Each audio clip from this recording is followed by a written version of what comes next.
โอ้ยกูว่าแล้วอย่าสุกินตำคูงหันมาพี่ตั้ง2 กำผลโอ้ยไปใส่ทานดำไปส่งในอยู่งานหมอลำอยู่ตลาดเสาเฮามักหมอลำเลือกเกี่ยวลงไปดูเฮามีแต่เพลงสตริงคือว่าจังสันบรุงแบล็กอายกำลังมาใหม่ตัวนี้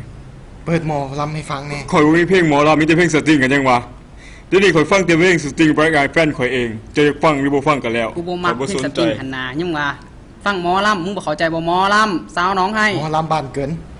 เพลงลูกทุ่งหันมีแต่แผ่นแท้หายากซื้อยากแต่ว่าเพลงสตริงนี่ดาวน์โหลดใน YouTube ก็ได้กูบ่สนว่าแผ่นแท้แผ่นปลอมกูฟังหมอลำเว้าคืออมขี่มาเว้าบ่มีก็อยากให้มีโอ้ยนี่เอา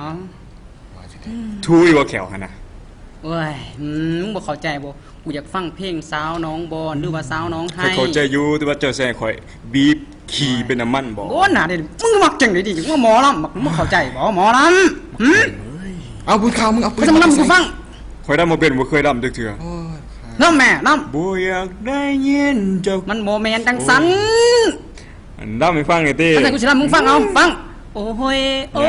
โอ้โอ้ลับแต่เปิดมันบ่แม่นจังสันนะโอ้ยโอ้ยโอ้ย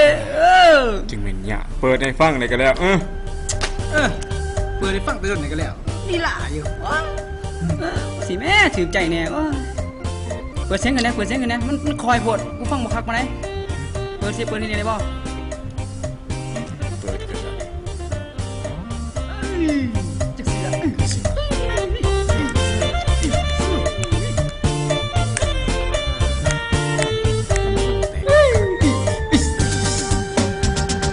คอ